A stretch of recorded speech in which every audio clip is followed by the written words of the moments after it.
Free audio post-production by alphonic.com.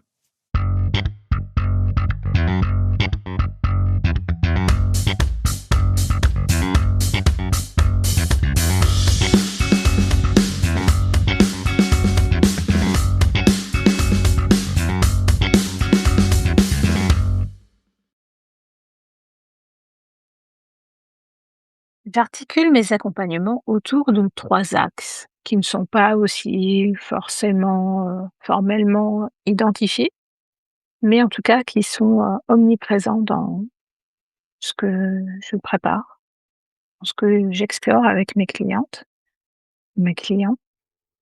Ces 3 axes, c'est, d'abord bien se connaître, bien connaître, justement ses besoins, ses valeurs, ses fonctionnements, s'adapter et bien ou mieux communiquer. Et justement, quand je parle de s'adapter, je voulais qu'on parle de quelque chose aujourd'hui, justement, s'adapter à quel point? Parce que le piège, justement, c'est celui de la suradaptation. Cette qualité qui finit par nous éloigner de nous-mêmes. Donc si vous avez écouté, si tu as écouté les premiers épisodes,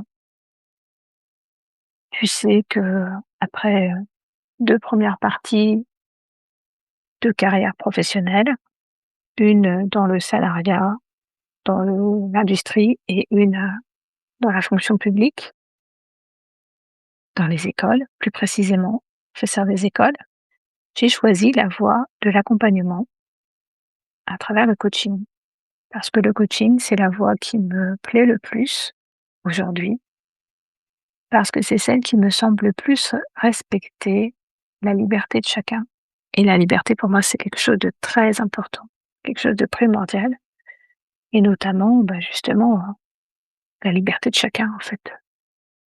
Le coaching, c'est un accompagnement par le questionnement, par la reformulation, par l'écoute, plus que par, les conseils, l'enseignement, la formation, voilà, qui était, peut-être plus présente chez moi auparavant et puis, avec lesquelles j'ai pris un peu de recul parce que, peut-être, pour moi-même, ces solutions ne me conviennent plus ou en tout cas, voilà, j'aspire à autre chose et du coup, forcément, par effet miroir, j'aspire à autre chose aussi pour les personnes que je souhaite accompagner.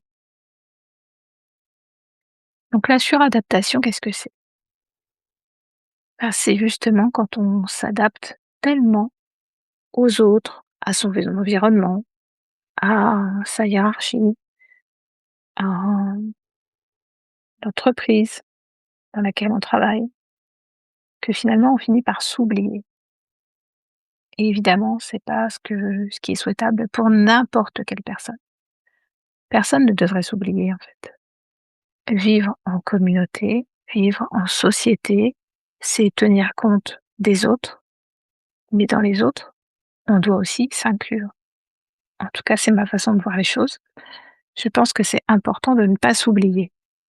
Parce que si on ne compte que sur les autres pour penser à nous, c'est là que le bas blesse. C'est là qu'on a des attentes et c'est là qu'on sera le plus déçu, frustré et que le risque de déséquilibre global est le plus grand. Si on se suradapte, on pense plus aux autres.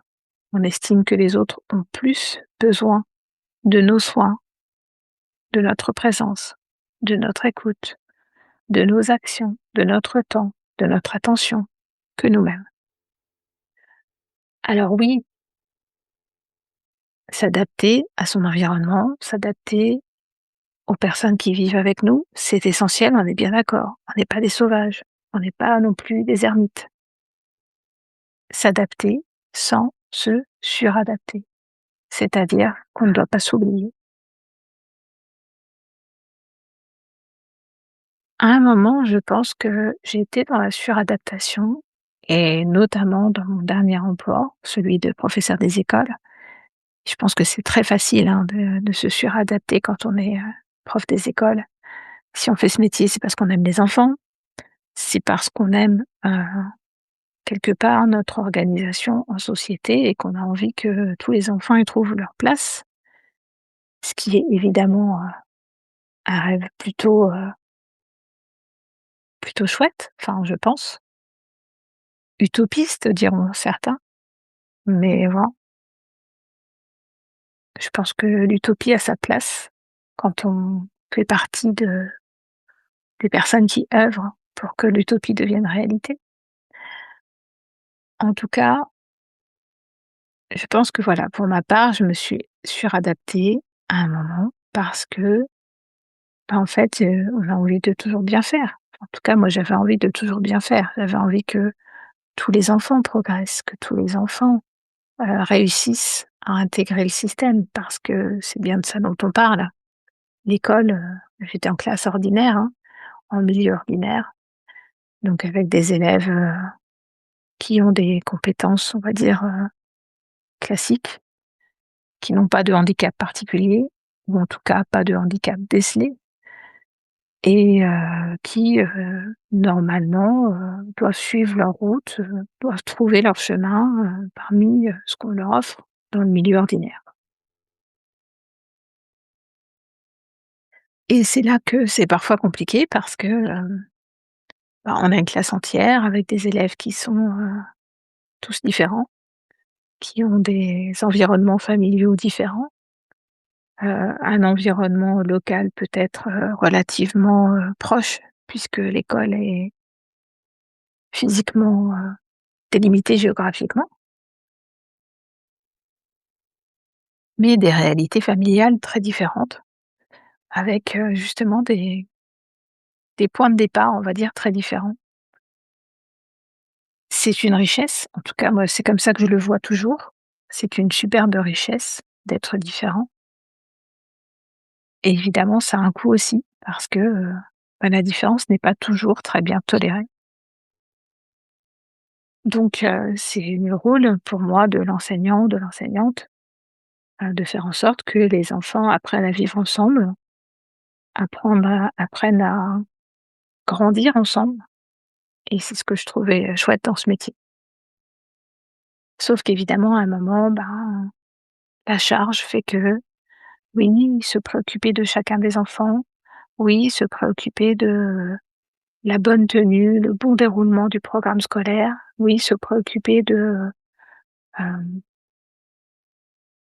du bon renseignement de tout ce qu'on nous demande au niveau des retours, au niveau, de la documentation, de la communication avec les parents, qui passe pas toujours par l'écrit, mais en tout cas, c'est l'écrit qui reste.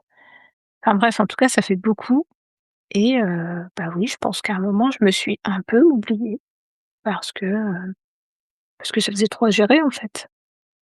Heureusement que j'avais, un conjoint bien présent, à la maison qui palliait, je pense par moments, mon absence à la maison. Mais oui, je pense que dans tout ça, bah, forcément, on fait des impasses. En tout cas, j'ai fait des impasses et c'est ce qui fait qu'à un moment, je me suis posé la question de: «Qu'est-ce que je fais là où j'en suis? Comment je continue? Jusqu'où je continue?» La chose qui était claire, c'est que je n'allais pas continuer comme ça jusqu'à la retraite, mais je ne savais pas jusqu'à quand j'aurais été capable de continuer et je n'avais pas envie de savoir finalement jusqu'à quand. Je n'avais pas envie de savoir où était le point de rupture et c'est ce qui m'a aidée à prendre la décision de partir, même si j'aimais encore mon métier et bah, peut-être que c'est quelque chose qui peut t'aider. C'est pour ça que je le partage, de réfléchir à où est-ce que tu en es toi de ton adaptation? Est-ce que tu t'adaptes à un quotidien, à une réalité qui nécessite de s'adapter, hein? C'est, heu, c'est comme ça, c'est la vie, on doit s'adapter, à notre environnement, à notre, actualité et cetera. Mais est-ce que tu t'adaptes pour, justement rester toi-même? Ou est-ce que tu te suradaptes parce que tu as justement peur peut-être de ne plus être accepté, de ne plus être aimé, d'être rejeté? Souvent, quand on se suradapte, c'est par peur de quelque chose, hein. C'est rarement pour des bonnes raisons. Donc voilà, la question du jour, c'est ça. Où est-ce que tu en es de ton adaptation? Est-ce que tu es dans une adaptation juste, celle qui te permet de rester toi avec l'évolution du monde autour de toi? Ou est-ce que tu es en train de te perdre? Tu peux me répondre en commentaire, tu peux juste garder la réflexion pour toi. En tout cas, je te souhaite une belle fin de journée et je te dis à demain.